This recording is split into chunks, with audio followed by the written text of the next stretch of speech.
හරි. දැන් දරුවෝ අපි සාකච්ඡා කළානේ ගුණාකාර සංඛ්‍යා රටාවල සහ ඉරට්ටේ සංඛ්‍යා රටාවල පොදු පදයේ සෑදෙන ආකාරය ගැන.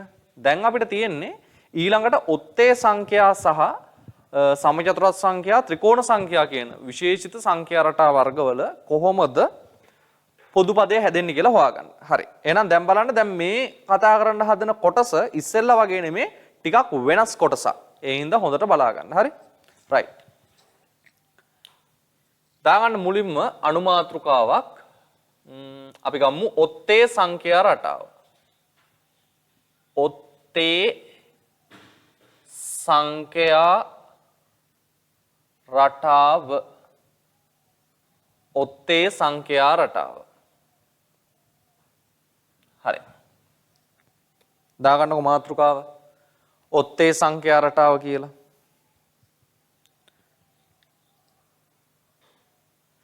දැන් ළමයි ඔත්තේ සංඛ්‍යා රටාව අපි ගත්තොත් ඔත්තේ සංඛ්‍යා රටාව ගොඩනැගෙන්නේ මෙහෙමනේ.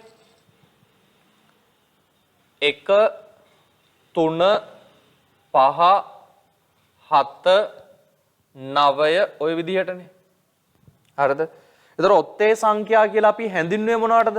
ඔත්තේ සංඛ්‍යා කියලා අපි හැඳින්වුවේ දෙකෙන් ඉතිරි නැතුව නොබෙදෙන සංඛ්‍යාවලට. එහෙම නැත්නම් දෙකෙන් බෙදූ විට එකක් ඉතිරි වන සංඛ්‍යා තමයි අපි හැඳින්වුවේ ඔත්තේ සංඛ්‍යා කියලා. එතකොට දැන් මේ ඔත්තේ සංඛ්‍යාවල දරුවෝ පොදු පදය හොයද්දී දැන් ඔත්තේ සංඛ්‍යා හැදුණු ක්‍රමවේදයක් ඕනේනේ. දැන් ඔත්තේ සංඛ්‍යාවක් අපි ගත්තොත් මේ ඔත්තේ සංඛ්‍යාවේ ඕගලන්ට තේරෙනවද මෙයා දෙකෙන් බෙදෙන්නේ නැහැනේ. දෙකෙන් බෙදුවාම එකක් ඉතිරි වෙනවනේ. එතකොට ওই ඉතිරි වෙන එක නැතුව ගියා නම් මෙයා හරියටම දෙකෙන් බෙදෙනව නේද? ඒ කියන්නේ මෙන්න මෙහෙම දෙයක්. ඔත්තේ සංඛ්‍යාවකින් සාමාන්‍යයෙන් එකක් අඩු කරගත්තොත් හරියටම දෙකෙන් බෙදෙන ඉලක්කමක් අපිට හදාගන්න පුළුවන් නේද? මේ දැන් අපි ගත්තොත් 7 ගම්මුකෝ. 7න් එකක් අඩුුනේ ගමන් හැදෙන්නේ කීයක්ද? 6ක් හැදෙනවා. එතකොට 6 කියලා කියන්නේ බලන්න අපිට සාමාන්‍ය මොකක් කරගන්න පුළුවන්ද? 6 කියලා කියන්නේ දෙකෙන් හරියටම බෙදා ගන්න පුළුවන්. ඊළඟට අපි ගත්තොත් 9 වගේ එකක්. 9ත් එකක් අඩු කළාට පස්සේ හැදෙන්නේ 8ක් නේ දරුවෝ. එතකොට 8 කියන්නේ මොකද වෙන්නේ? හරියටම දෙකෙන් ඉතිරි නැතුව බෙදෙනවා. ඒ කියන්නේ මේ ඔත්තේ සංඛ්‍යා වලින් හරිද? එකක් අඩු කරගත්තොත් අපිට ඉරට්ටේ සංඛ්‍යාවක් ගන්න පුළුවන්. ඉරට්ටේ සංඛ්‍යාවක්. එතකොට ඉරට්ටේ සංඛ්‍යා කියන්නේ දෙකේ ගුණාකාර හැදුණු ක්‍රමවේදයට ගියපෙව්වනේ. අන්න එහෙනම් අපි මෙතෙන්දී ඔත්තේ සංඛ්‍යා රටාව හදාගන්නේ අර දෙකේ ගුණාකාර කියන සංඛ්‍යා රටාව තියෙන්නේ. ඒ සංඛ්‍යා රටාව හැදුණු විදිහ අරගෙන එකක් අඩු කරලා. එකක් අඩු කරලා. හේතුව දරුවෝ දැන් ඔත්තේ සංඛ්‍යාවලින් එකක් අඩු කළාමනේ ඒක දෙකින් බෙදන්න පුළුවන් අගයක් බවට පත් වෙන්නේ. මෙහෙම බලන්නකො මේ. මම ගන්නවා පළවෙනි පදය. පළවෙනි පදය. මේක හදාගන්නේ මෙන්න මෙහෙමයි. දෙකේ ගුණාකාර ටික ගන්නවා. හරිද? එතකොට දෙවරක් 1. එයානේ පළවෙනි ගුණාකාරය. එතකොට දරුවෝ දැන් දෙවරක් 1 කීයද? 2යිනේ. හැබැයි අපිට ඕනේ 1නේ. එතකොට දැන් මෙතනින් එන්නේ 2ක්නේ. අපි කරන්නේ එකක් අඩු කරනවා. එතකොට බලන්න දෙවරක් 1 2යි. දෙකෙන් එකක් අඩු වුණාම එනවා 1යි. පැහැදිලිද? දෙකේ ගුණාකාර අරගෙන එකක් අඩු කරලා ඔත්තේ සංඛ්‍යාව හදාගන්න පුළුවන්. එතකොට මෙහෙන් බලන්න දෙවන පදය අපි ගන්නවා දෙවරක් 2 කීයද? 4යි.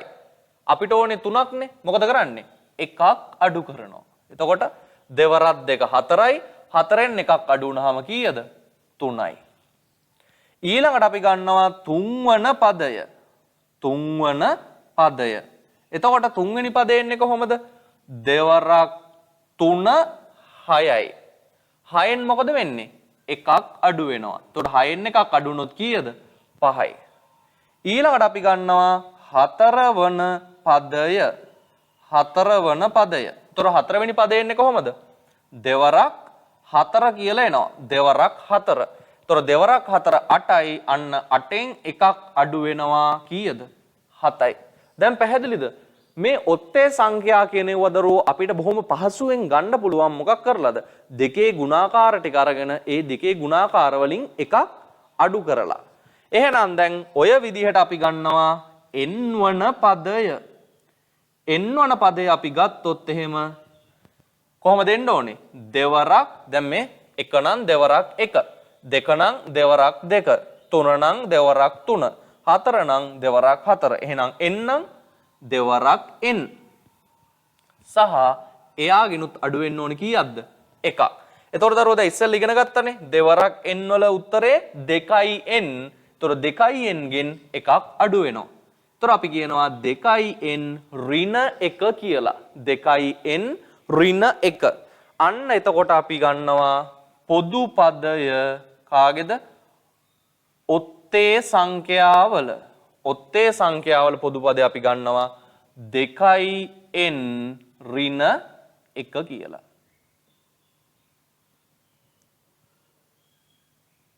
දෙකයි n ඍණ 1. හරිද? right. එහෙනම් ඔන්න තියෙනවා කාගේ පොදු පදයද? ඔත්තේ සංඛ්‍යාවල පොදු පදේ. දැන් ඔයගොල්ලෝ ගුණාකාර රටාවල පොදු පද ටික දන්නවා. ඊළඟට ඉරට්ටේ සංඛ්‍යාවල පොදු පදය දන්නවා. එහෙනම් දැන් මෙන්න තියෙනවා ඔත්තේ සංඛ්‍යාවල පොදු පදය. හරි. දැන් එහෙනම් අපි පොඩි සටහනක් ලියා ගමු. ලියන්න මෙහෙම.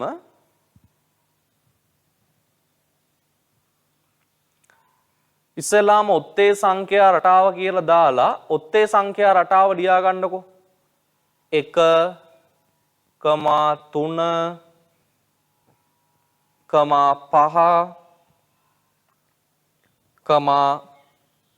7, 9 කියලා.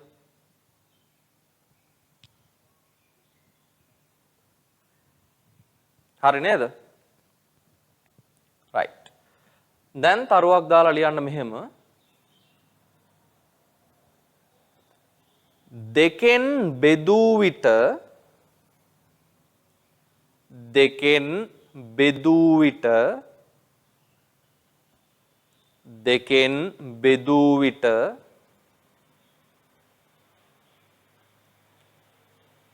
එකක් ඉතිරි වන.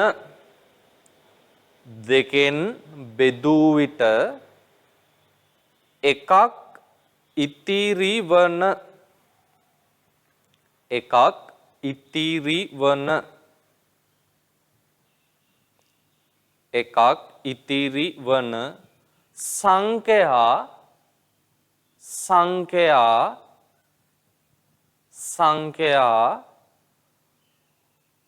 ඔත්තේ සංඛ්‍යා නම් වේ.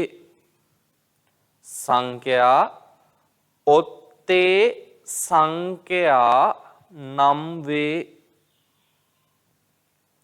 ඔත්තේ සංඛ්‍යා නම් වේ. ඔත්තේ සංඛ්‍යා නම් වේ. ඊළඟ රූල ලියන්න. දෙකෙහි ගුණාකාර වලින් දෙකෙහි ගුණාකාර වලින් දෙකෙහි ගුණාකාර වලින් දෙකෙහි ගුණාකාර වලින් එකක් අඩු කිරීමෙන් එකක් අඩු කිරීමෙන් එකක් අඩු කිරීමෙන්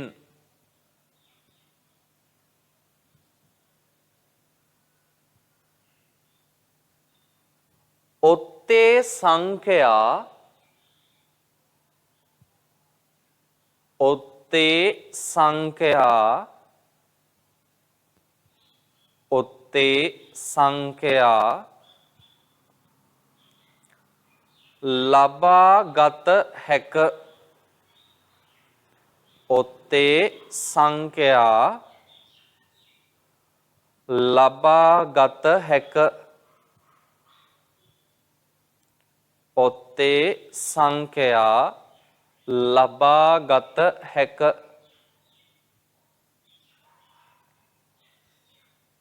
හරි නේද? එහෙනම් අපිට ඔත්තේ සංඛ්‍යාවක් ගන්න පුළුවන් ළමයි මොකක් කරලාද? දෙකේ ගුණාකාරයකින් එකක් අඩු කරලා. හරි. අන්න ඒක තමයි ක්‍රමය. එතකොට අපි දෙකේ ගුණාකාර ගන්න විදිය දන්නවනේ. දෙවරක් 1 දෙවරක් 2 දෙවරක් 3 ඔහොමනේ යන්නේ. එතකොට ඒ ගන්න ගුණාකාරයෙන් එකක් අඩු කරේ ගමන් ඔත්තේ සංඛ්‍යා ටික හදා ගන්න පුළුවන්. එහෙම ගිහිල්ලා බලන්න අපි n වන පදයේ සඳහා ගත්තා වීජීය ප්‍රකාශනයක් 2n අඩු කිරීම 1. එහෙම නැත්නම් 2n ඍණ 1 කියලා. අන්න එයා තමයි ඔත්තේ සංඛ්‍යාවල පොදු පදය වෙන්නේ. හරි. එහෙනම් දැන් ওই බෝඩ් එකේ මම දාලා තියෙනවානේ පොදු පදේ හොයන විදිහ ඔත්තේ වල. ඒක ලියා ගන්න ඔතෙන්ට. එතකොට වීඩියෝ එක නතර කරලා තමුන්ට අවශ්‍ය කාලය හොඳින් අරගෙන හරිද වඩා හොඳයි තනියෙන් හදන්න පුළුවන් නම් බෝඩ් එක නොබලා ලියා ගන්න පැහැදිලිව ඔතෙන්ට.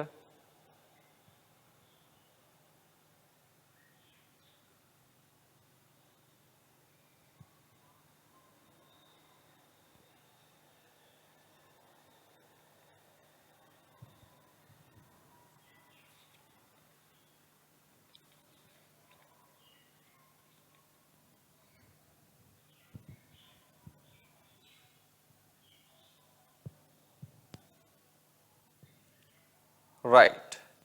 දැන් එහෙනම් ඔන්න අපි ඔත්තේ සංඛ්‍යාවල පොදු පදයක් හොයාගත්තා. හරිද? ඔත්තේ සංඛ්‍යාවල පොදු පදෙත් ඔන්න හොයාගත්තා. දැන් අපිට දරුවෝ තව ඉතුරු වෙලා තියෙන්නේ සමචතුරාස්‍ර සංඛ්‍යා සහ ත්‍රිකෝණ සංඛ්‍යාවල පොදු පදය සොයා ගැනීම. right. අපි එහෙනම් යමු ඊළඟට දාන අංක 4 කියලා. ඔත්තේ සංඛ්‍යා කියන්නේ 3නේ. අංක 4 කියලා දාන්න සමචතුරාස්‍ර සංඛ්‍යා. සමචතුරාස්‍ර සංඛ්‍යා. මෙයාලටම කියනවා දරුවෝ වර්ග සංඛ්‍යා කියලාත් කියනවා. සමචතුරාස්‍ර සංඛ්‍යා එහෙම නැත්නම් වර්ග සංඛ්‍යා.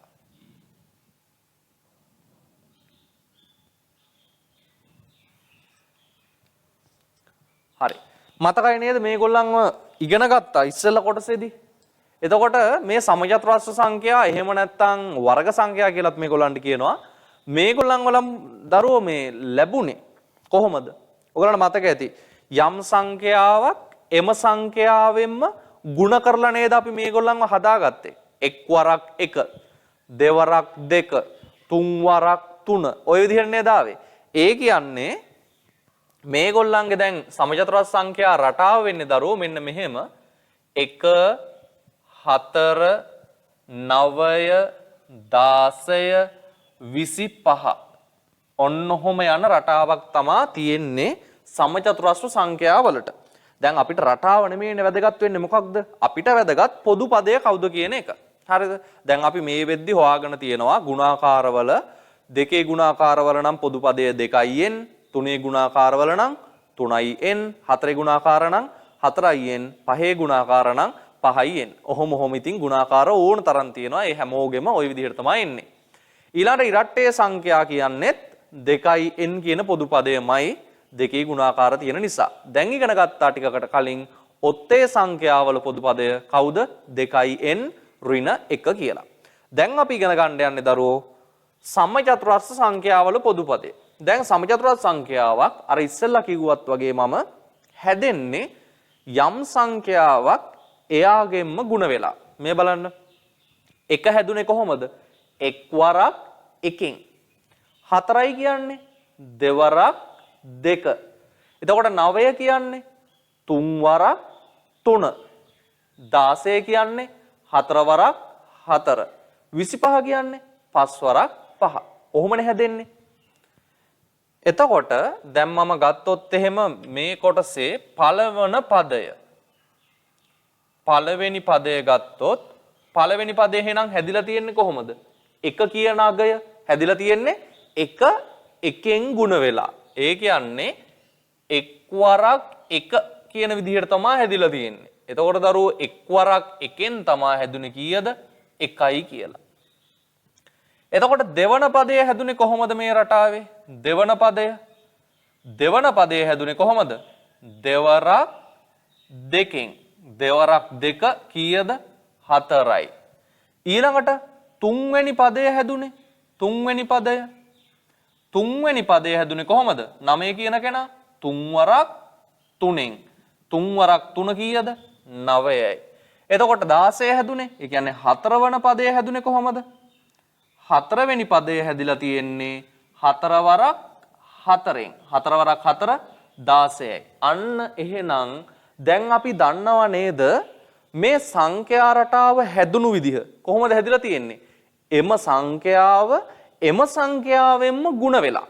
එහෙනම් දරුවෝ දැන් ඕක භාවිතා කරලා අපි ගන්නවා n වන පදය සඳහා ප්‍රකාශනය. මෙන්න බලන්න මේ n වන පදය.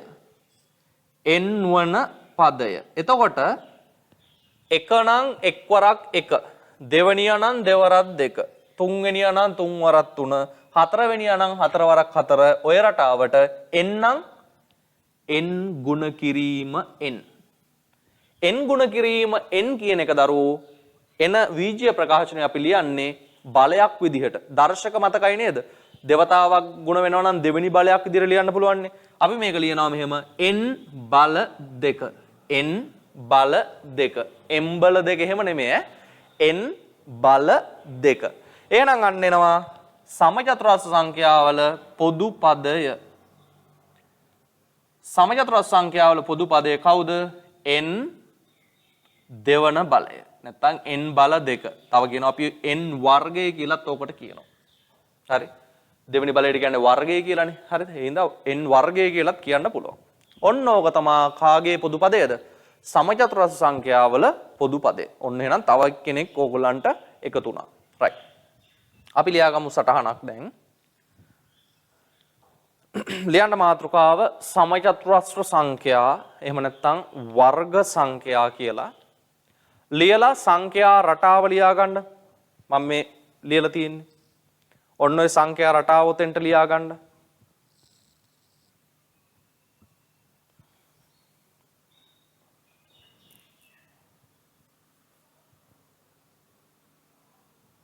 හරි. එතනට ලියන්න දරුවෝ තරුවක් දාලා මෙහෙම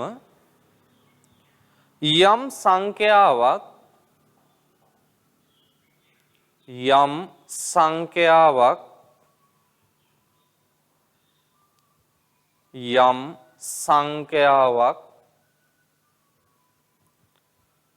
එම සංඛ්‍යාවෙන්ම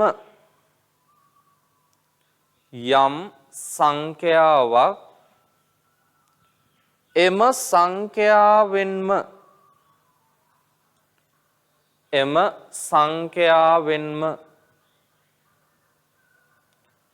ගුණ වීමෙන් එම සංඛ්‍යාවෙන්ම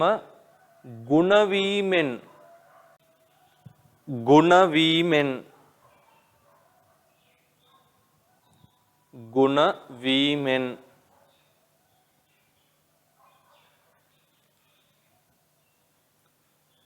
සමචතුරස්‍ර සංඛ්‍යා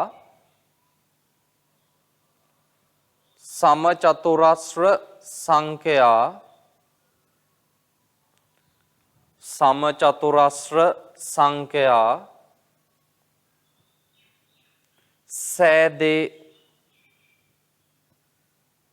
සමචතුරස්‍ර සංඛ්‍යා සෑදේ. හරි. එහෙනම් දරුවෝ දැන් ඔයගොල්ලෝ දන්නවා යම් සංඛ්‍යාවක් එයාගෙන්ම ගුණ වුණොත් තමයි සමචතුරස්‍ර සංඛ්‍යා කියනෙවුවා සෑදෙන්නේ. හරි. දැන් එහෙනම් ලියා ගන්න ඔය බෝඩ් එකේ තියෙන සමචතුරස්‍ර සංඛ්‍යා වලට දාලා පොදු පදය ලැබෙන ආකාරය.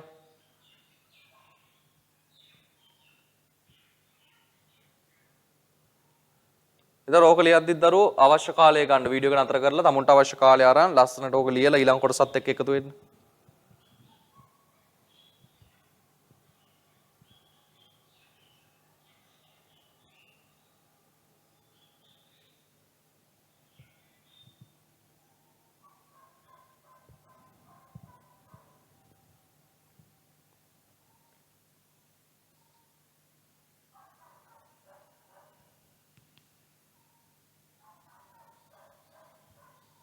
right.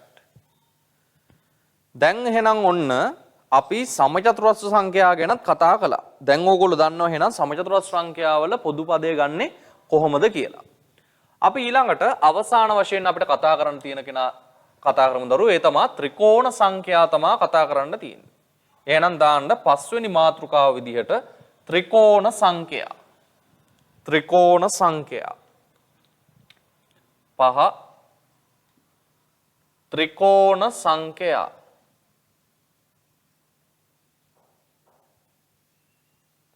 ත්‍රිකෝණ සංඛ්‍යා right. එතකොට ත්‍රිකෝණ සංඛ්‍යාවල ඔයගොල්ලන්ට මතක ඇති අපි එදා ත්‍රිකෝණ සංඛ්‍යා අගයන් ගත්තා. යන්නේ රටාව 1 3 6 10 15 ඔන්න ඔය විදිහට. හරි. එතකොට අර පළවෙනි දවසේ අපි මේ පාඩම කතා කරද්දි මතකද මම කියලා දුන්නා ත්‍රිකෝණ සංඛ්‍යා ලැබෙන විදිහ සම්බන්ධයෙන්. කොහොමද ත්‍රිකෝණ සංඛ්‍යාවක් හැදෙනවා කියලා අපි කතා කළේ. ත්‍රිකෝණ සංඛ්‍යාවක් හැදෙන්නේ එහෙම නැත්නම් ත්‍රිකෝණ සංඛ්‍යාවක් ගොඩනැගෙන්නේ කොහොමද? යම් සංඛ්‍යාවක් ඊට පසු සංඛ්‍යාවෙන් ගුණ වෙලා ලැබෙන පිළිතුර කීයෙන් බෙදිලාද? දෙකෙන් බෙදිලා. එහෙනම් ඔන්න ඔය ක්‍රමවේදය තමා දරුවෝ දැන් අපි මෙතෙන්දී යොදාගන්නේ මෙයාගේ පොදු පදය හොයාගන්න. හරි? මෙන්න බලන්න මේ. දැන් මේක විශේෂයි. හොඳින් බලා ගන්න. දැන් අපිට ඕනේ නම් ත්‍රිකෝණ සංඛ්‍යාවල පළවෙනි පදය. හරිද? ත්‍රිකෝණ සංඛ්‍යාවල පළවෙනි පදය අපිට අවශ්‍ය නම් අපි කරන්න ඕනේ මොකද්ද? ඒ එක කියන අගය එයාට පසු අගයෙන් ಗುಣ කරලා ඒන උත්තරේ කීයෙන් බෙදන්න ඕනද? දෙකෙන් බෙදන්න ඕනේ. එතකොට අපි මොකද්ද කරන්න ඕනේ? එක ಗುಣ කරන්න ඕනේ දෙකෙන්. ඒන උත්තරේ බෙදන්න ඕනේ දෙකට ආයේ. එතකොට දෙවරක් 1 2යි දෙක දෙකෙන් බෙදුනොත් දෙකට දෙකේ ඒවා කීයද? 1යි. එතකොට අපි ගත්තොත් දෙවන පදය ඊළඟට අපි ගත්තොත් දෙවන පදය දෙවනිය නම් ඕනේ අපි කරන්න ඕනේ දෙක ಗುಣ කරන්න ඕනේ ඊට පසු සංඛ්‍යාවෙන්. ඒ කියන්නේ 3ෙන්. ඊළඟට ඔය එන උත්තරේ බෙදන්න ඕනේ දෙකට. එතකොට බලන්නකෝ දෙවරක් 3 6යි. 6 බෙදෙනවා දෙකට. 6 දෙකට බෙදුනොත් 3යි. ඊළාට අපි ගන්නවා තුන්වන පදය. තුන්වෙනි පදය. එතකොට තුන්වන පදේ එන්නේ ඔන්නේ කොහොමද? 3 ගුණ වෙන්න ඕනේ ඊට පසු කෙනා 4ෙන්. එන උත්තරේ බෙදෙන්න ඕනේ දෙකෙන්. එතකොට 3 වරක් 4 12යි. 12 දෙකට බෙදුනොත් අන්න එනවා කීයක්ද? 6යි. ඊළඟට අපි ගන්නවා හතරවන පදය. හතරවන පදය. එතකොට හතරවෙනි පදේ එන්නේ කොහොමද එහෙනම්? 4 ගුණ කිරීම 5. 4 වරක් 5 බෙදීම කීයද? 2. බෙදීම 2. එතකොට 4 වරක් 5 කීයද? 20යි. 20 දෙකට බෙදුනොත් කීයද? 10යි. 20 දෙකට බෙදුනොත් 10යි. එහෙනම් හොඳට තේරුම් ගන්න ත්‍රිකෝණ සංඛ්‍යා කියන එක ලැබෙන්නේ කොහොමද දරුවෝ? යම් අගයක් ඊට පසු අගයෙන් ගුණ වෙලා කීයෙන් බෙදිලාද? දෙකෙන් බෙදිලා. දැන් මේ පිළිවෙලට අපි ගන්නවා n වන පදය. මෙන්න බලන්න ලියන විදිහ. මේකෙදි දරුවෝ මේක ලියන්නේ නම් මෙහෙමයි. මේ 1 නම් මෙතෙන්ට එන්නේ 1නේ. 2 නම් 2. 3 නම් 3. 4 නම් 4. 5 නම් 5. n නම් කවුද එන්න ඕනේ එහෙනම්? n කියලා එන්න ඕනේ මුලින්ම. පැහැදිලිද? දැන් මේ මෙතන තියෙන අගයමනේ ඉස්සෙල්ලාම එන්නේ. ඊළඟට ಗುಣ වෙන්න ඕනේ එයාට එකක් වැඩි කෙනාගෙන් නේද මේ? 1ට එකක් වැඩි කෙනා 2. 2ට එකක් වැඩි කෙනා 3. 3ට එකක් වැඩි කෙනා 4. 4ට එකක් වැඩි කෙනා 5. එහෙනම් n නම් nට එකක් වැඩි කෙනා අපි ගන්න දරුවෝ n ධන 1 කියලා. හරි n ධන 1. විජ්ජීය ප්‍රකාශනනේ. ඊළඟට ඕක බෙදෙන්න ඕනේ කීයෙන්ද? දෙකෙන්. මෙතනත් දෙකෙන්, මෙතනත් දෙකෙන්, මෙතනත් දෙකෙන්, මෙතනත් දෙකෙන්. එහෙනම් මෙයත් බෙදෙන්න ඕනේ දෙකෙන්. මෙයාගේ මෙන්න බලා ගන්න ලියන විදිහ. මෙයාගේ පොදු පදය අපි ලියන්නේ n ඔය විජ්ජීය ප්‍රකාශන වලදී දරුවෝ මේ ಗುಣ කිරීමක් නිරූපණය කරනවා අපි වරහණකින්. එහෙනම් මෙතෙන්ට දාන්නේ වරහණ. n වරහන් n ධන 1 බෙදීම 2 කියලායි ලියන්නේ. ඔය වරහණෙන් නිරූපණය කරන්නේ මොකද්ද? ಗುಣ කිරීම. හරි. එතකොට මෙයාගේ පොදු පදය එනවා. මෙයාගේ පොදු පදය එනවා කොහොමද? n වරහන් n ධන 1 බෙදීම 2 කියලා. මෙයා තමයි අපිට ඉන්න ලොකුම පොදු පදේ දැනට නම්. හරිද? දැනට කියන්නේ 8 දී නම් ඔච්චර තමයි ඉතින්. ඔතනින් එහාට යන්නේ නැහැ. 9 දී නම් ඉතින් ඔයිට වඩා ලොකු පොදු පද හොයන්න වෙන අවස්ථා තියෙනවා. හරි? එහෙනම් මෙන්න තියෙනවා කාගේ පොදු පදේද? ත්‍රිකෝණ සංඛ්‍යාවල පොදු පදේ. කොහොමද ඔය කියවන්නේ? n වරහන් n ධන 1 බෙදීම 2 කියලා. හරි? එහෙනම් ඔන්න ත්‍රිකෝණ සංඛ්‍යා හැදෙන විදිහ අනුව අපි ත්‍රිකෝණ සංඛ්‍යාවලත් පොදු පදේ ගත්තා. ඔන්න ඔච්චරයි අපිට 8 ශ්‍රේණියේදී පොදු පද ගැන කතා කරන්න තියෙන්නේ. එහෙනම් දැන් අපි දන්නවා ගුණාකාරවල පොදු පද, ඉරට්ටේ සංඛ්‍යා රටාවේ පොදු පදය, ඔත්තේ සංඛ්‍යා රටාවේ පොදු පදය, සමචතුරස්‍ර සංඛ්‍යා රටාවේ පොදු පදය සහ ත්‍රිකෝණ සංඛ්‍යාවේ නැත්නම් ත්‍රිකෝණ සංඛ්‍යා රටාවේ පොදු පදය සම්බන්ධයෙන්. හරි? ওই ටික පාඩම් කරන්න ඕනේ. හරි. එහෙනම් දැන් අපි මේකත් ලියා ගමු. තාන්නකෝ තරු ලකුණක් දාලා ලියන්න මෙන්න මෙහෙම.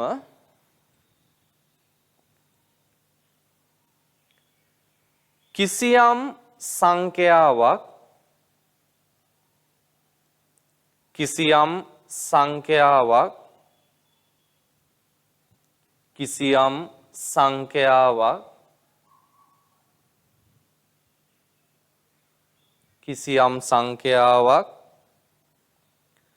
ඊට පසු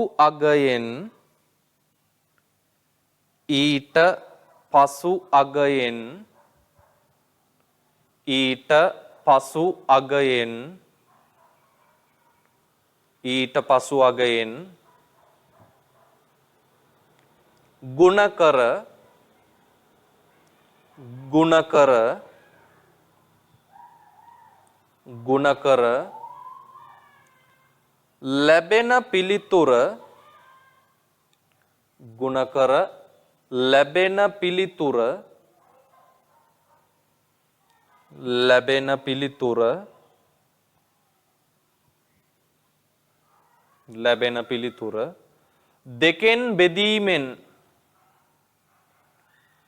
ලැබෙන පිළිතුර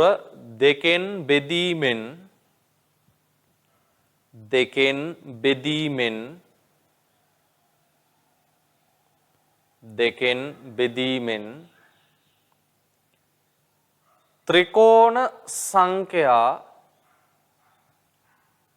ත්‍රිකෝණ සංඛ්‍යා ලබා ගත හැකිය.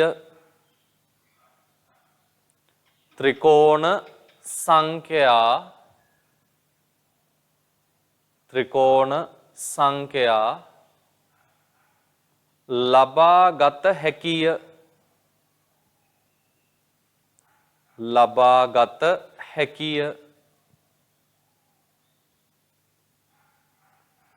ලබා ගත හැකිය.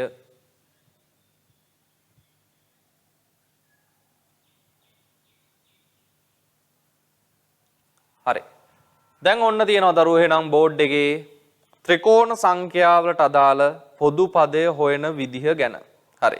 දැන් ඒක ලියා ගන්න එහෙනම් ඔතෙන්ට. පැහැදිලිව සටහනට ලියා ගන්න ඔය කොටස.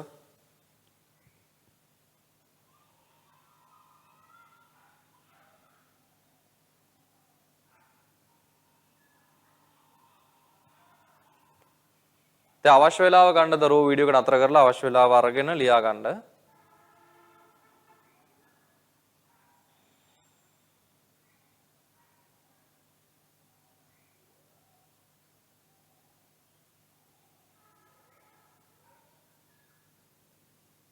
right. දැන් අපිට අවශ්‍ය කරන පොදු පද ටික කතා කරලා අවසන්. හරිද? පොදු පද ටික ඔක්කොම දැන් ඔන්න කතා කළා. ඔකට සාධාරණ පදේ කියලා කියන්නත් පුළුවන්. දැන් අපි ඔය කතා කරපු ඔක්කොම ටික එක තැනකට ගන්න ඕනේ. මොකද ওই ටික අපි පාඩම් කරගන්න ඕනේ. හරිද? ওই ටික පාඩම් කරගන්න ඕනේ. right. හැමෝම දාන්න තමුන්ගේ සටහන් පොතේ නෝට් කියලා. සටහන. දාලා තරුවක් දාලා ලියන්න පොදු පදය.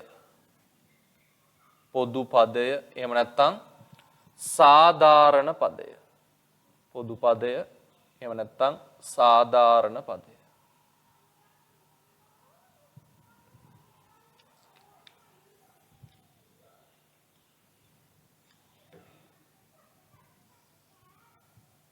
හරි. දැන් අපි ඉගෙන ගත්තු ටික අපි ඔතෙන්ට පෙළගස්සමු. අපි ඉගෙන ගත්තා අංක 1 විදිහට ගුණාකාර. අංක 1 විදිහට ඉගෙන ගත්තා ගුණාකාර. මාත් එක්කම ලියමු. ඒකෙදි අපි ඉගෙන ගත්තා මුලින්ම දෙකෙහි ගුණාකාර. දෙකෙහි ගුණාකාර. තොර දෙකෙහි ගුණාකාර නම් මොකද්ද පොදු පදය? 2n. දෙකෙහි ගුණාකාර නම් පොදු පදය 2n කියලා අපි ඉගෙන ගත්තා. ඊළඟට අපි ඉගෙන ගත්තා තුනෙහි ගුණාකාර. තුනෙහි ගුණාකාර ගැන ඉගෙන ගත්තා. තොර තුනෙහි ගුණාකාරවල පොදු පදය කොහොමද හැදුනේ? 3n කියලා. ඊළඟට අපි හතරෙහි ගුණාකාර රටාව ඉගෙන ගත්තා. හතරෙහි ගුණාකාර. තර හතරෙහි ගුණාකාර රටාවේ පොදු පදය ආවේ කොහොමද? 4n කියලා. ඊළඟට අපි ඉගෙන ගත්තා පහෙහි ගුණාකාර. තර පහේ ගුණාකාර කියන රටාවේ පොදු පදය ආවා කොහොමද? 5n. ඉතින් ඔය විදිහට මොන ගුණාකාර රටාව දුන්නත් අපිට පොදු පදය කියන්න පුළුවන්. එතකොට දරුවෝ දෙකේ ගුණාකාර හැදෙන්නේ දෙකෙන් ಗುಣ වෙලා. තුනේ ගුණාකාර හැදෙන්නේ තුනෙන් ಗುಣ වෙලා. හතරේ ගුණාකාර හතරෙන් ಗುಣ වෙලා. පහේ ගුණාකාර පහෙන් ಗುಣ වෙලා යනාදී වශයෙන් හැම ගුණාකාරයක්ම අදාළ කෙනාගෙන් ಗುಣ වෙලයි හැදෙන්නේ. එතකොට ඒ අනුව ගිහිල්ලා අපිට n වන පදයේ සඳහා ප්‍රකාශනයක් ගන්න පුළුවන්. එතනින් පොදු පදය හොයා ගන්න පුළුවන්. ඊළඟට අපි කතා කළා ප්‍රධාන දෙවන රටාව විදිහට ඉරට්ටේ සංඛ්‍යා. ඉරට්ටේ සංඛ්‍යා ගැන කතා කළා. එතකොට ඉරට්ටේ සංඛ්‍යා රටාව හරියටම දෙකේ ගුණාකාර වලට සමානයි. ඒ නිසා ඒ විදිහටමයි හෙව්වේ. එහෙනම් එයාගෙත් පොදු පදය කවුද? 2nමයි. ඊළඟට තුන්වෙනි කෙනා තමා කවුද? ඔත්තේ සංඛ්‍යා. ඔත්තේ සංඛ්‍යා. එතකොට ඔත්තේ සංඛ්‍යා නම් අපි ගත්තේ දෙකේ ගුණාකාර වලින් මොකක් කරලාද? එකක් අඩු කරලා. දෙකේ ගුණාකාර වලින් එකක් අඩු කරලා. එතකොට එයාගේ පොදු පදය ආවා 2n ඍණ 1 කියලා. ඊළඟට හතරවෙනි රටාව විදිහට අපි ගත්තා සමචතුරස්‍ර සංඛ්‍යා. සමචතුරස්‍ර සංඛ්‍යා. සමචතුරස්‍ර සංඛ්‍යාවක් නම් හැදෙන්නේ යම් සංඛ්‍යාවක් එම සංඛ්‍යාවෙන්ම ಗುಣ වෙලා. එතකොට එයාගේ පොදු පදය ආවේ 2 බල නැත්නම් n බල 2 කියලා. නැත්නම් n වර්ග කියලා. හරි. ඊළඟට පස්වෙනි විදිහට අපි ගත්තා ත්‍රිකෝණ සංඛ්‍යා රටාව. එතකොට ත්‍රිකෝණ සංඛ්‍යා හැදුනේ දරුවෝ කොහොමද? යම් සංඛ්‍යාවක් එයාට පසු සංඛ්‍යාවෙන් ಗುಣ වෙලා ඒන උත්තරේ දෙකෙන් බෙදිලා. එයාට නම් තිබ්බේ ටිකක් වෙනස් පොදු පදයක් n වරහන් n ධන 1 බෙදීම 2. උතන වරහන දාන්නේ මොකක් වෙනුවෙන්ද? ගුණිතයක් වෙනුවෙන්. එහෙනම් ඔන්න ඔය ටික දැන් පාඩම් කරන්න ඕනේ. හරිද? දැන් 8ේනේ 7 නෙමෙයිනේ. ඒ හින්දා පාඩම් කරන්න දේවල් හොඳට තියෙනවා. ඒ දේවල් දැන් ඉදම්ම පාඩම් කරගත්තොත් ඕගොල්ලන්ට ඉස්සරහා ගණන් හදන එකත් ලේසි, විභාග වලට ලකුණු ගන්න එකත් ලේසි. හරිද? ඒ හින්දා කම්මැලිකම් නැතුව දැම්ම ඌව ටික පාඩම් කරගන්න ඕනේ. හරි. මේ ටික දැන් ලියාගෙන ඕක සම්පූර්ණයෙන් කොටු කරන්න රතු පෑනේ.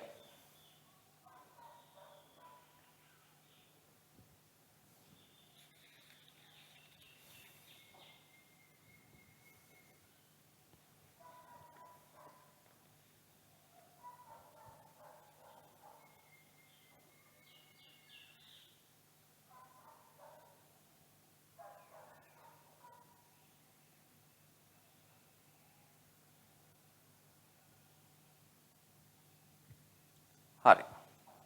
දැන් දරුවෝ මේක ලියලා ඉවර වෙලා ඕගොල්ලන්ට තියෙනවා පොඩි අභ්‍යාසයක් කරන්න. මේ අභ්‍යාසය කරලා තමයි ඊළඟ කොටසත් එක්ක එකතු වෙන්නේ. හරිද? මේකයි කරන්න ඕනේ. ඕගොල්ලෝ දැන් මම ඔය ඉගැන්වුවානේ පොදු පද හොයන විදිහ, ඒ කියන්නේ සාධාරණ පදයේ හොයන විදිහ ගැන. එතකොට මේ සාධාරණ පද හොයපු විදිහ නැවත සැරයක් හොඳට බලන්න. හරිද? ඒ සංඛ්‍යා රටාවේ සාධාරණ පදේ කොහොමද හොයාගත්තේ කියලා. බලලා මෙන්න මේ ඕගොල්ලන්ට මන් දුන්නු නිබන්ධනේ තුන්වෙනි පිටුවේ ඉඳන් පස්වෙනි පිටුව දක්වා තියෙනවා. ඕගොල්ලන්ට ගණන් වගේක් දාලා ඔය හොයපු විදිහටම සාධාරණ පද හොයන්න. හරිද? නැත්තම් පොදු පද හොයන්න. එතකොට පළවෙනි පදය, දෙවන පදය, තුන්වෙනි පදය, හතරවෙනි පදය යනාදී වශයෙන් ලියලා එන්වන පදය සඳහා ප්‍රකාශනයක් ගන්න ඕනේ. ඊළඟට ඉස්සරහින් ඒක පොදු පදය සමානයි කියලා ලියනවා. පැහැදිලිද? එතකොට එතන දාලා තියෙනවා ගණන් 10ක්. 10 වෙනි ගාන තියෙන්නේ පස්වෙනි පිටුවේ. ඒ 10 වෙනි ගාන නම් ටිකක් වෙනස් ගානක් තියෙන්නේ. හරිද? පුළුවන් නම් උත්සාහ කරන්න ඒක හදන්න. හැදුවොත් හොඳයි. මම ඊළඟ කොටස් වලදී ඒක කියලා දෙන්නම්. බලමු කී දෙනෙක් ඒක හදනවද කියලා. මේ වැඩේ හොඳට තේරුණා නම් හදන්න පුළුවන්. හරි. ඊළඟට අපිට තියෙනවා පොදු පදයේ ආශ්‍රිත ගණනය කිරීම කියන කොටසට යන්න. එහෙනම් දැන් ඕගොල්ලෝ ඉස්සෙල්ලාම මේක ලියා ගන්න නොලියාගත්තු අය ඊළඟට වීඩියෝ එක නතර කරලා පොඩ්ඩක් වෙනම වෙලාවක් අරගෙන මම මේ දුන්නු ක්‍රියාකාරකම තියෙන්නේ මේ ක්‍රියාකාරකම සම්පූර්ණයෙන්ම ඉවර කරන්න. පොත බලන් ලියන්න එපා දරුවෝ ඈ.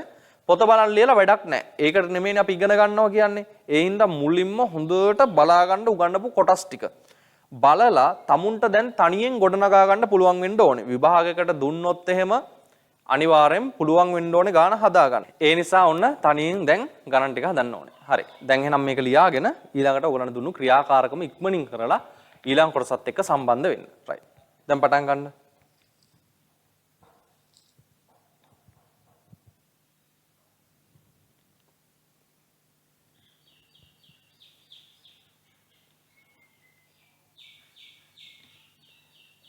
හරි. දැන් ඔන්න දරුවෝ අපි සාකච්ඡා කරගත්තා කොහොමද සංඛ්‍යා රටාවක පොදු පදය කියන එක ගණනය කරගන්නේ කියලා. හරිද? දැන් ඕගොල්ලෝ හැමෝම දන්නවා පොදු පදය හොයන විදිහ ගැන. දැන් අපිට තියෙන්නේ මේ අපි හොයාගත්තු පොදු පදයෙන් මොනවද අපිට හදන්න පුළුවන් ගණන් විශේෂ කියලා සාකච්ඡා කරගන්න. හරි? එහෙනම් හැමෝම දාගන්න අනුමාත්‍රිකාවක් පොදු පදය ආශ්‍රිත ගණනය කිරීම. අනුමාත්‍රිකාව පොදු පදය ආශ්‍රිත ගණනය කිරීම. පොදු පදය ආශ්‍රිත ගණනය කිරීම. right. දැන් අපි බලමු මොනවද මේ පොදු පදයෙන් හොයන්න පුළුවන් දේවල් කියලා. මෙන්න මෙහෙමයි. දරුවෝ පොදු පදයේ ඇසුරෙන් අපිට ගණනය කරන්න පුළුවන් ගණනය කිරීම ප්‍රධාන ආකාර දෙකක් තියෙනවා. හරිද? එකක් තමයි දැන් අපිට සංඛ්‍යා රටාවක් දෙද්දී ඒ සංඛ්‍යා රටාවේ සෑම පදයක්ම දෙන්නේ නැහැනේ. ගොඩක් වෙලාවට අපි කරන්නේ සංඛ්‍යා රටාව පද කිහිපයකින් ලියලා අගට තිත් තුනක් දානවා සංඛ්‍යා රටාව තව ඉස්සරහට තියනවා කියලා පෙන්වන්න. හැබැයි දැන් සංඛ්‍යා රටාවේ ඉදිරියෙන් තියෙන පදවල අගයන් අපි හරියටම දන්නේ නැහැනේ කීයද කියලා. පදය තියනවා කියලා දන්නවා. පද තියනවා කියලා දන්නවා. හැබැයි අගයන් දන්නේ නැහැ. ඔන්න ඔය ඉදිරියෙන් පිහිටන පදයන් වල අගයන් හොයාගන්න අපිට මේ පොදු පදය කියන එක භාවිතා කරන්න පුළුවන්. ඊළඟට දීලා තියෙන අගයක් යම් සංඛ්‍යා රටාවක කීවෙනි පදයද කියලා හොයාගනිද්දිත් මෙන්න මේ පොදු පදය කියන එක අපිට භාවිතා කරන්න පුළුවන්. එහෙනම් දරුවෝ පොදු පදය කියන දේ භාවිත කීයක් තියනවද? භාවිත දෙකක් තියෙනවා. එකක් තමයි සංඛ්‍යා රටාවක ඉදිරි පදයක අගය හොයන්න අපිට මෙයාව භාවිතා කරන්න පුළුවන්. ඒ වගේම තමයි දීලා තියෙන අගයක් කීවෙනි පදය විදිහටද සංඛ්‍යා රටාවක ඇතුළත් වෙලා තියෙන්නේ කියලාත් හොයන්න පුළුවන්. හරිද? දැන් අපි අන්න ඒ කොටස් දෙක කොහොමද හදන්නේ කියලා බලමු. right. එහෙනම් මාතෘකාව ලියා ගන්නකො දරුවෝ ඉස්සෙල්ලාම පොදු පදයේ ආශ්‍රිත ගණනය කිරීම කියලා.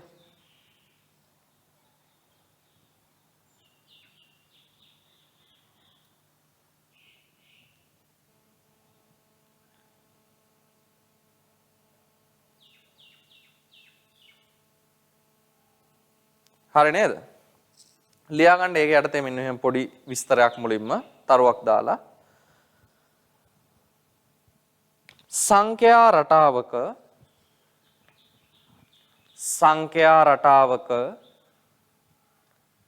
සංඛ්‍යා රටාවක පොදු පදය හෙවත්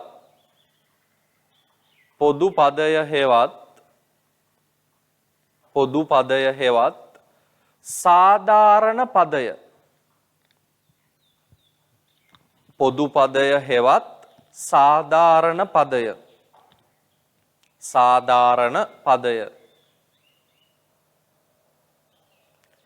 යොදා ගනිමින්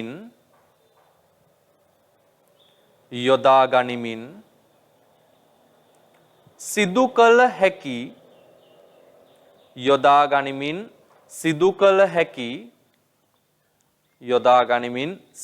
හැකි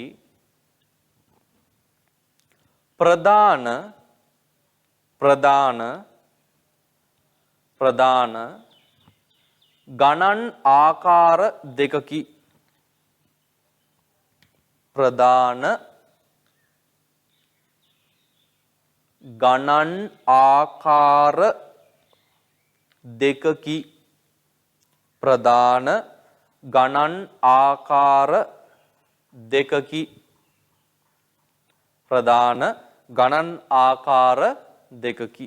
හරි. ලියා ගමු අංක 1.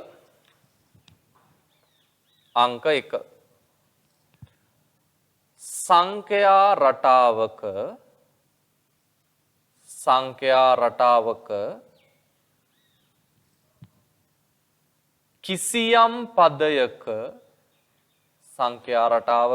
කිසියම්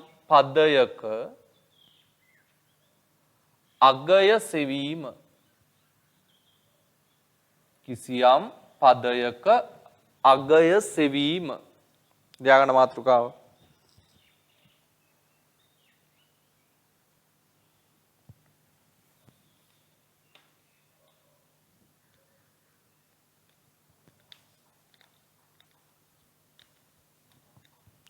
හරිද? දැන් දරුවෝ මොකක්ද මේ කියන්නේ? කොහොමද මේක හදන්නේ කියලා අපි බලමු. දැන් මේ කියන්නේ මෙහෙම දෙයක්. අර ඉස්සෙල්ලා මම කිව්වා වගේ දැන් අපි සාමාන්‍යයෙන් සංඛ්‍යා රටාවක් ලියද්දි හරිද? පද කිහිපයයිනේ ලියන්නේ. පද එක්කෝ 3ක් එහෙම නැත්නම් 5ක් ඔය වගේ පොඩි ගාණක් නේ ලියන්නේ. හැබැයි දැන් අපිට අවශ්‍ය වුණොත් ඒ සංඛ්‍යා රටාවේ ඉස්සරහින් තියෙන දැන් සාමාන්‍ය 20 වෙනි පදය කීයද? නැත්නම් 35 වෙනි පදය කීයද? ඒ කියන්නේ ඉදිරියෙන් තියෙන පදයක අගය හොයාගන්න අවශ්‍ය වුණොත් අන්න ඒ සඳහා අපිට පුළුවන් මේ කියන පොදු පදය භාවිතා කරන්න. හරිද? ඒක කරන්නේ මෙන්න මෙහෙමයි. මම උදාහරණයක් ගන්නම්කෝ. ඔයගොල්ලෝ ලියා ගන්න එපා. හරිද? අපි ගමු දෙකෙන් පටන්ගෙන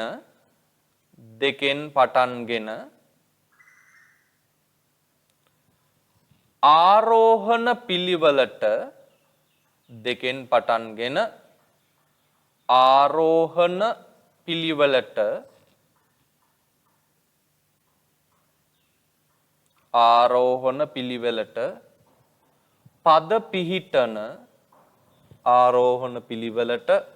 පද පිහිටන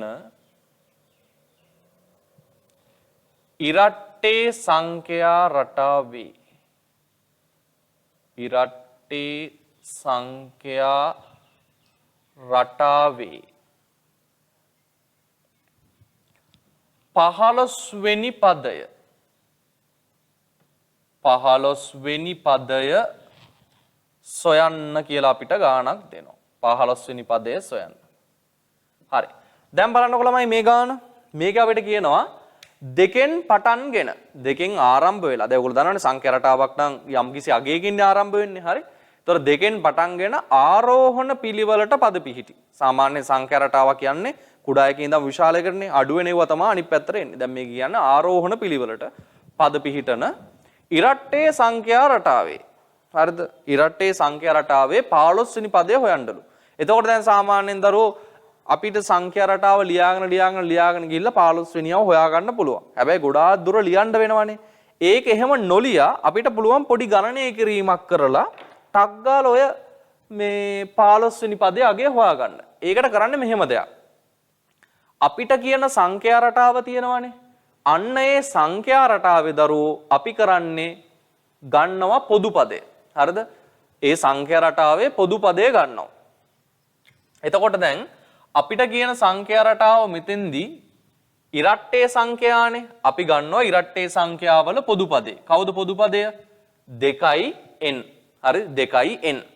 එතකොට මේ 2n කියන කෙනා හැදුනේ කොහොමද? 2 ගුණ කිරීම n කියන ආකාරයෙන්නේ. ඒකනේ අපි ඔය 2n කියලා ලියලා තියෙන්නේ. ඔන්න ඔහොම පොදු පදේ ගන්නවා. හරිද? පොදු පදේ අරගෙන කරන්නේ පොදු පදේ ඉන්නවනේ n කියලා කෙනෙක්. හරිද? n කියලා කෙනෙක් ඉන්නවනේ. ඔන්න ඔය n සඳහා අපිට අවශ්‍ය කරන පදය අපි ආදේශ කරනවා. එතකොට ටක් ගාලා උත්තරේ හොයාගන්න පුළුවන්. මෙහෙම බලන්නකෝ. දැන් ඉරට්ටේ සංඛ්‍යාවල පොදු පදය කවුද? 2n. 2n කියන්නේ 2 ගුණ කිරීම n කියන දේ. එතකොට දැන් අපි කරන්නේ මේ ප්‍රකාශනයේ n වෙනුවට. හරිද? මේ ප්‍රකාශනේ දැන් තියෙන 2 ගුණ කිරීම n කියලානේ. මෙන්න මේ n වෙනුවට මෙන්න මෙයා වෙනුවට අපිට අවශ්‍ය පදය ආදේශ කරගන්නවා. අපිට අවශ්‍ය කී වෙනිය හොයාගන්නද? 15 වෙනිය හොයාගන්න. අපි මෙතෙට දානවා 15යි කියලා. හරිද? අපිට අවශ්‍ය කෙනයි දාන්නේ. දැන් 10 වෙනි පදය ඇහුවනම් දානවා 10. 25 වෙනි පදය ඇහුවනම් දානවා 25. තේරුණාද? අපිට අවශ්‍ය කෙනාවයි අපි දාන්නේ. එතකොට දරුවෝ මේක ಗುಣ කරගත්තේ ගමන් අපිට පුළුවන් හොයාගන්න අදාළ පදයේ අගය. දැන් දෙවරක් 15. දෙවරක් 5 10යි බිංදුව දැම්ම එකක් ඉතුරුයි. දෙවරක් 1 2යි 1යි කීයද? 3යි. අන්න එනවා 15 වෙනි පදයේ කීයද? 30යි. හරි. ඔය විදිහට ඉතින් ඉරට්ටේ සංඛ්‍යා, ඔත්තේ සංඛ්‍යා, සමචතුරස්‍ර සංඛ්‍යා, ත්‍රිකෝණ සංඛ්‍යා, ඊළඟට ගුණාකාර රටා ඕනම එකක අහන ඕනම පදයක් අපිට හොයන්න පුළුවන්. මොකද්ද කරන්න තියෙන්නේ? කරන්න තියෙන්නේ පොදු පදය ගන්නවා. හරිද? අපෙන් අහන රටාවේ පොදු පදය ගන්නවා. ඒ පොදු පදයේ n කියලා අකුරක් තියෙනවනේ. අන්න ඒ අකුර වෙනුවට අපිට අවශ්‍ය කරන පදය අපි ආදේශ කරගන්නවා. හරිද? ආදේශ කරනවා කියන්නේ යොදා ගන්නවා. n අයින් කරලා ඒ වෙනුවට අර අගය දානවා. එතකොට ඒක ಗುಣ කිරීමක් විදියට හරි ಗುಣ කරලා අඩු කරන්න හරි මොනවා හරි ගණිත කර්මයක් තියෙනවනේ. ඒ ගණිත කර්මයේ සිද්ධ කරේ ගමන් අපිට අවශ්‍ය උත්තරේ ලැබෙනවා. පැහැදිලිද? පොඩි දෙයක් කරන්න තියෙන්නේ. එතකොට දැන් 15 වෙනි පදේ නෙමෙයි 75 වෙනි පදේ 100 වෙනි පදේ 1000 වෙනි පදේ හැවුවත් මේ ක්‍රමයටම ගිහිල්ලා ඔව් ඔක්කොම හොයාගන්න පුළුවන්. හරිද? රයිට්. එහෙනම් අපි මෙන්න මෙහෙම සටහනක් ලියාගමු ළමයි. ලියන්න තරුවක් දාලා සංඛ්‍යා රටාවක්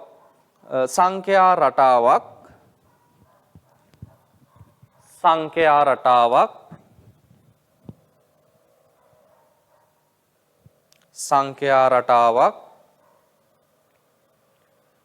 ලියා දැක්වීමේදී සංඛ්‍යා රටාවක් ලියා දැක්වීමේදී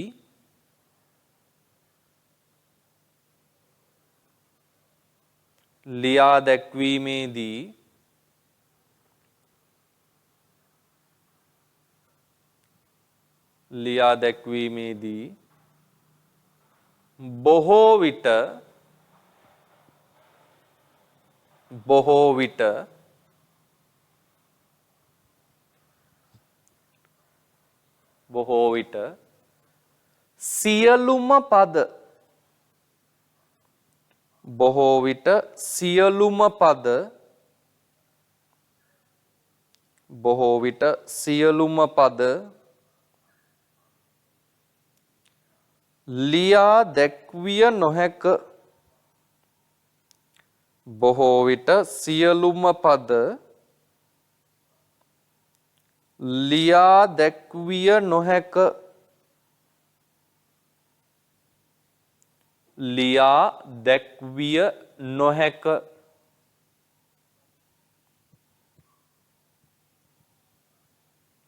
ලියා දැක්විය නොහැක.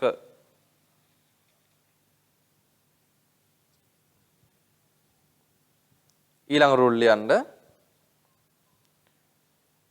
එවැනි අවස්ථාවලදී එවැනි අවස්ථාවලදී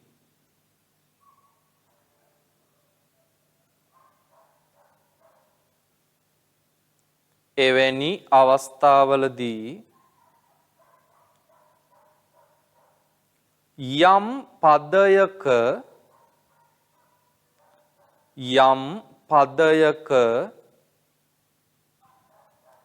යම් පදයක අගය සොයා ගැනීම සඳහා අගය සොයා ගැනීම සඳහා අගය සොයා ගැනීම සඳහා පොදු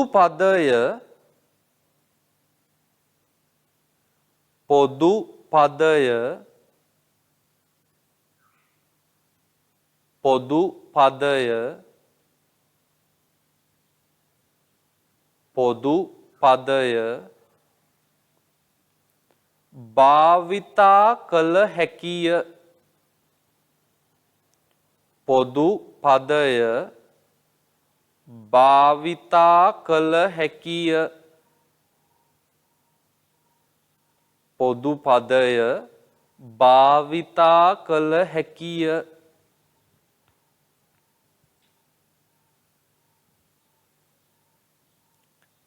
right. ඊළඟට දරුවෝ රූලක් ඇරලා හරිද? රූලක් ඇරලා රතු පෑනෙන් ලියා ගන්න මෙන්න මෙහෙම. රතු පෑනෙන්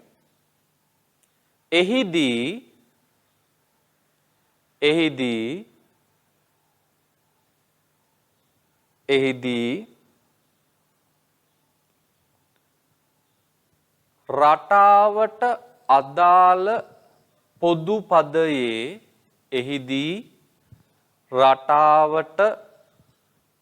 රටාවට අදාළ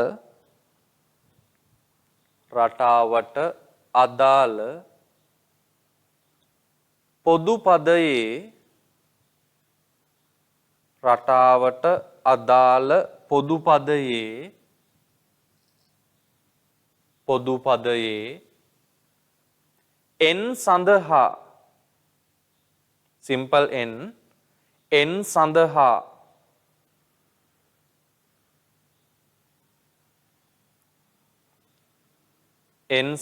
අවශ්‍ය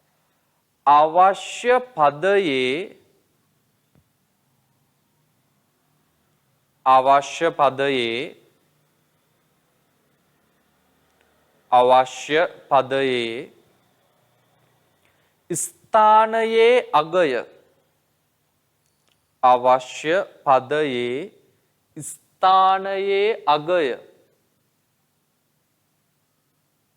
ස්ථානයේ අගය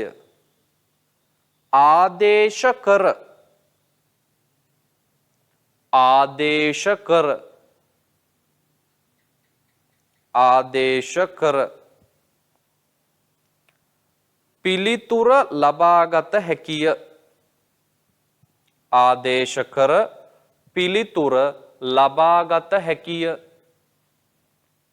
පිළිතුර ලබාගත හැකිය.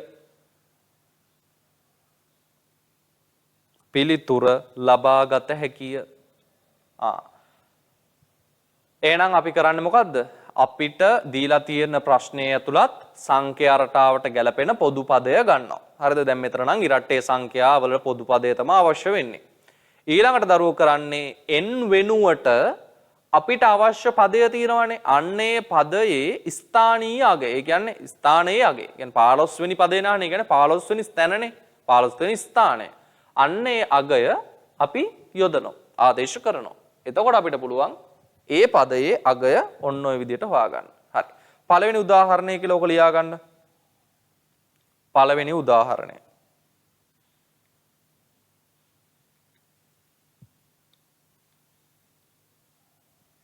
ප්‍රශ්නය ලියලා ගාන හදන විදිය පැහැදිලිව ලියා ගන්න දරුවෝ.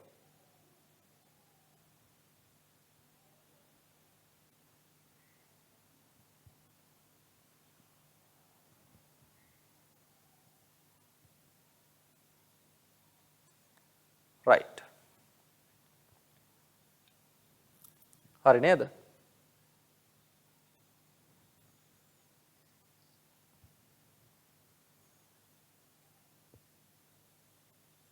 ලියා ගන්න බැරි වුණා නම් වීඩියෝ එක නතර කරලා ලියාගෙන ඉන්න. හරි. මම යනවා දෙවෙනි උදාහරණයට දැන්.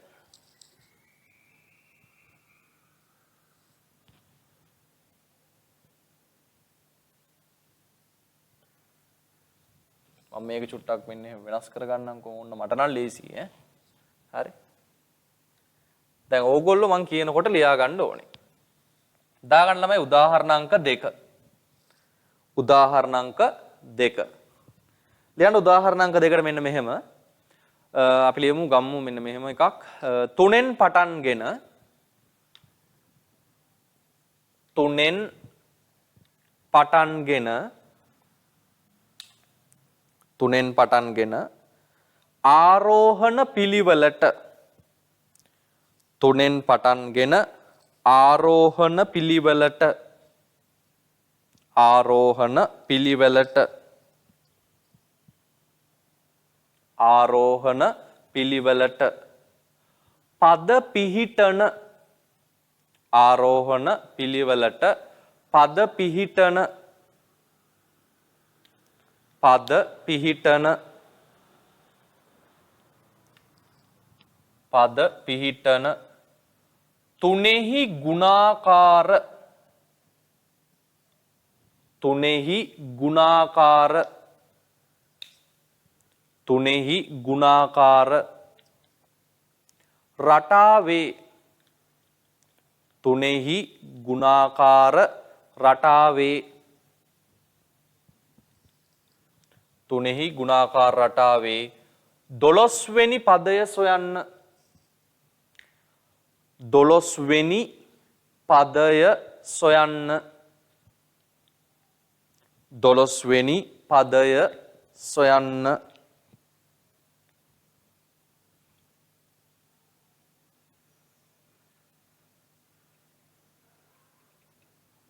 12 වෙනි පදය සොයන්න. හරි.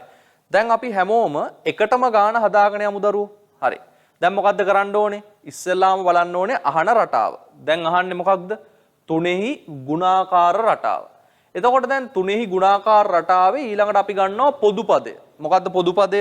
ලියාගමු හැමෝම. පොදු පදය තමයි 3n නේ. තුනේ ගුණාකාර වල පොදු පදේ 3n නේ. හරි. 3n කියලා ගත්තා.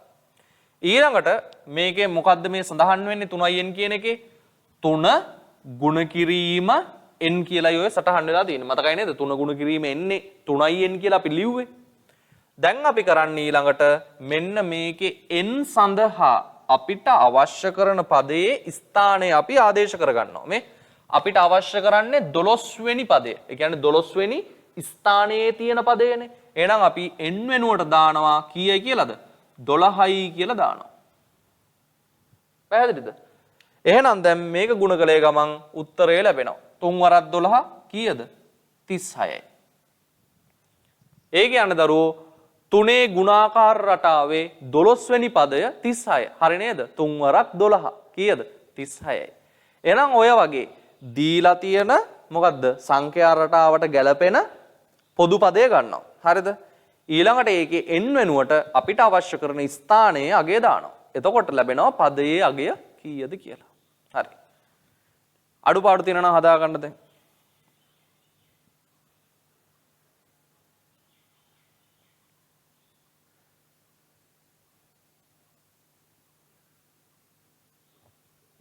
හරිනේ?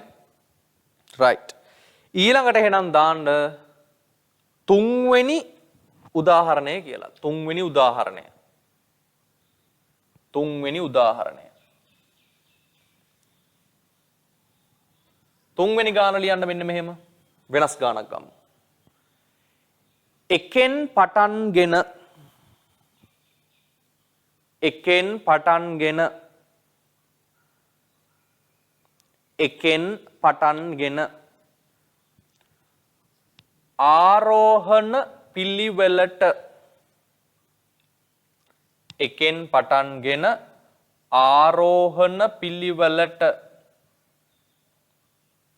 ආරෝහණ පිළිවෙලට පද පිහිටන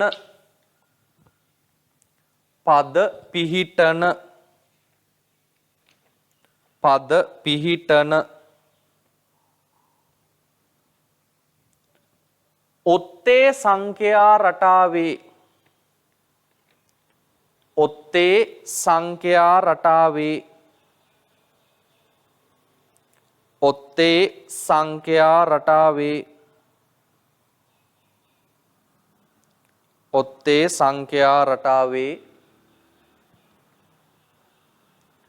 අපි ගම්මු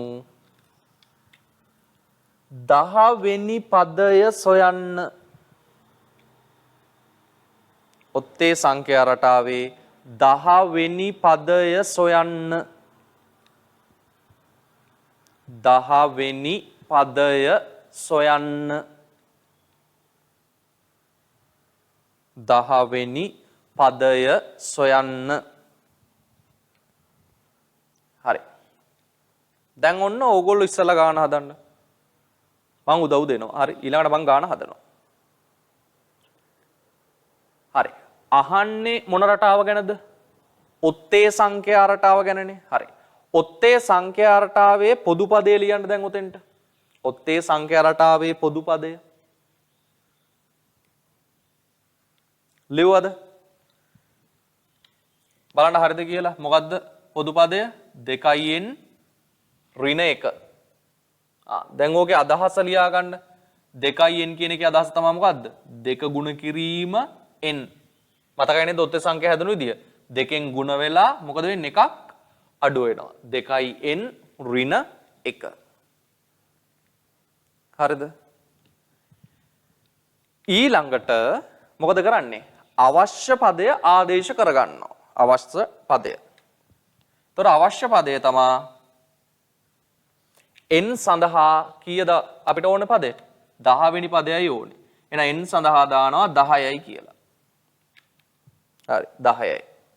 තව ඉන්නවා අඩු කිරීම 1. එතකොට බලන්න මේ ගන්න උත්තරයක් බලන්න. කීයද උත්තරේ? දෙවරක් 10 20යි. 20න් එකක් අඩු වුණාම අන්න කීයද? 19යි. 19යි.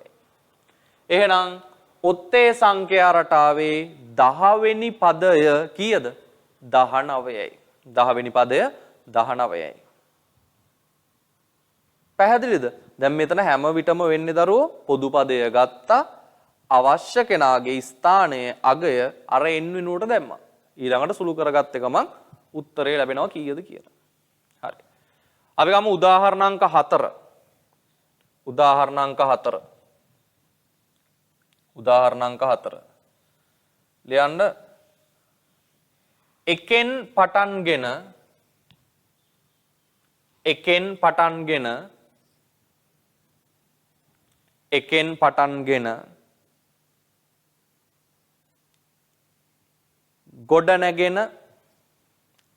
පටන්ගෙන ගොඩනැගෙන මම මේ ප්‍රශ්නේ චුට්ටක් වෙනස් කරන්නම් ඈ. එකෙන් පටන්ගෙන ගොඩනැගෙන වර්ග සංඛ්‍යා රටාවේ එකෙන් පටන්ගෙන ගොඩනැගෙන වර්ග සංඛ්‍යා රටාවේ වර්ග සංඛ්‍යා රටාවේ 8 වෙනි පදය සොයන්න. වර්ග සංඛ්‍යා රටාවේ 8 වෙනි පදය 8 වෙනි පදය සොයන්න. 8 වෙනි පදය සොයන්න. දැන් දරුවෝ ප්‍රශ්නේ කොහොම දුන්නත් එකයි. හරිද? ඒතර හදන ක්‍රමය එකමයි. right? දැන් අපෙන් අහන්නේ වර්ග සංඛ්‍යා ගැන. කීවෙනි පදයේද? 8 වෙනි පදය ගැනයි අහන්නේ. හදන්න බලන්න තනියෙන්.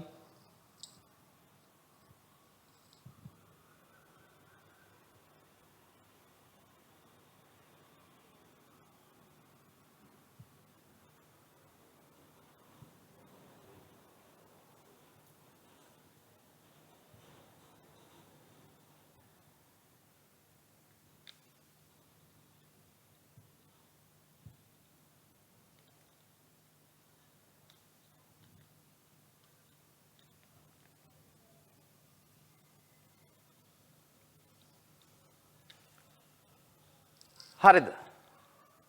දැන් කාලේ ඇති. බොහොම ලේසි මේක. හරි. වර්ග සංඛ්‍යාවල පොදු පදය කවුද දරුවෝ?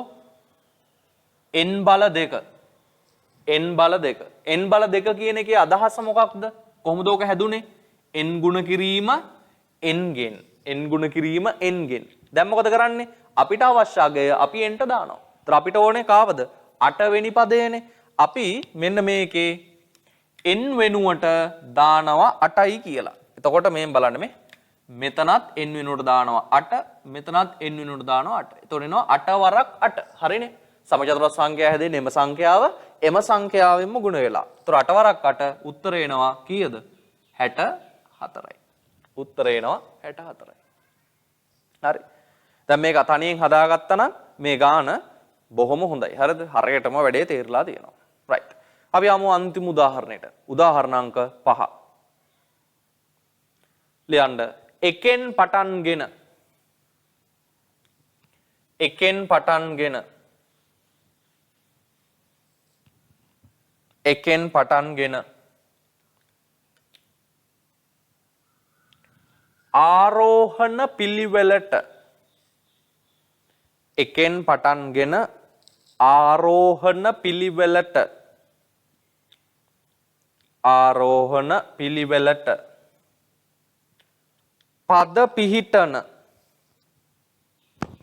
ආරෝහණ පිළිවෙලට පද පිහිටන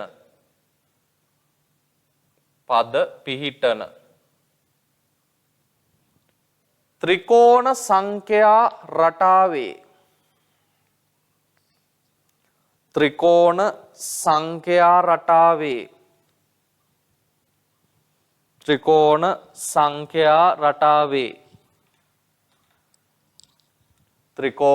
සංඛ්‍යා රටාවේ නවවෙනි පදය සොයන්න.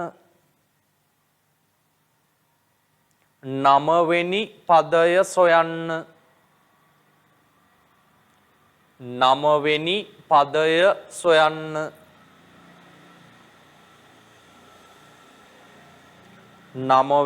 පදය සොයන්න. හරි.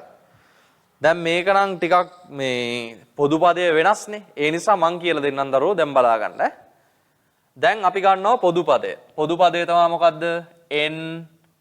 n එකතු කිරීම 1 බෙදීම 2. දැන් මොකද්ද මං කිව්වේ? පොදු පදය අරගෙන ඒ පොදු පදයේ n සඳහා අපිට අවශ්‍ය කෙනාව යොදා ගන්න කියලා කිව්වනේ. එහෙනම් දැන් අපිට අවශ්‍ය 9 වෙනි පදයනේ. එහෙනම් අපි n වෙනුවට දානවා කීයයි කියලාද? 9යි කියලා දානවා. මෙන්න බලන්න. මුලින්ම තියෙන්නේ n කියලානේ. එතකොට මම ලියනවා 9. ඊළඟට තියෙන වරහණක්නේ. වරහන් ආයෙ තියෙනව නේද n කියලා. අන්න එයාටත් දානවා 9. මට ඕනේ 9 හොයාගන්න 9 වෙනි පදේ. ඊළඟට ඉන්නවා එකතු කිරීම 1 වරහන් වැහෙනවා බෙදීම 2යි. දැන් එතකොට දරුවෝ එනවා මෙහෙම මේ 9 වරහන් ඇතුලේ කීයද? 9යි 1යි 10 බෙදීම 2. මතකද මං කිව්වා වරහණක් කියන්නේ ಗುಣ කිරීමක්. එතකොට ඕක ලියන්න පුළුවන් 9 ගුණ කිරීම 10 බෙදීම 2 කියලා. හරිනේ? මතකයි නේද? ත්‍රිකෝණ සංඛ්‍යාවක් එන්නේ කොහොමද? යම් සංඛ්‍යාවක් ඊට පසු සංඛ්‍යාවෙන් ගුණ කරලා 2ට බෙදුවොත්. එතකොට දැන් අපිට ඕනේ 9 වෙනියා නම් මොකද අපි කරන්න ඕනේ? 9 10න් ගුණ කරලා 2ට බෙදන්න ඕනේ. එතකොට දරුවෝ 9 වරක් 10 90යි 90 2ට බෙදන්න ඕනේ. එතකොට අපි 90 2ට බෙදමු පැත්තක. 90 බෙදීම 2. එතකොට 9ට 2 4යි 2 වරක් 4 8යි එකක් ඉතුරුයි ගත්ත බිඳුව හැදෙනවා 10ක් 10ට දෙකේ ඒවා 5යි දෙවරක් 5 10යි අඩු කළොත් බිඳුවයි එහෙනම් අන්න එනවා කීයද 45යි ඒ කියන්නේ ත්‍රිකෝණ සංඛ්‍යා රටාවේ 9 වෙනි පදය කීයද 45යි හරි තේරුණා නේද අර අපි ඉස්සෙල්ලාම කතා කරපු අර රටාව හැදෙන ක්‍රමවේදයම තමයි අත්‍තරම අන්තිමට සිද්ධ වෙන්නේ රයිට් ඔන්න ඔක ලියා ගන්න දැන්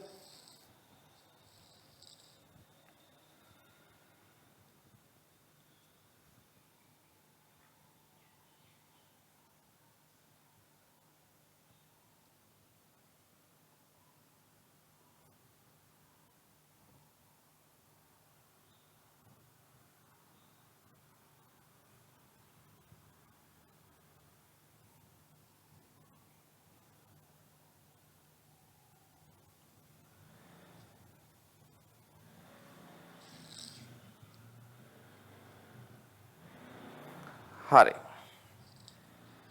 දැන් අහගන්නකෝ දැන් ඔන්න මම මෙන්න මේ පොදු පදයේ ආශ්‍රිත ගණනය කිරීම වල පළවෙනි කොටසට අදාළව කියලා දුන්නා. තව ඕකේ දෙවෙනි කොටසක් තියෙනවා දරුවෝ.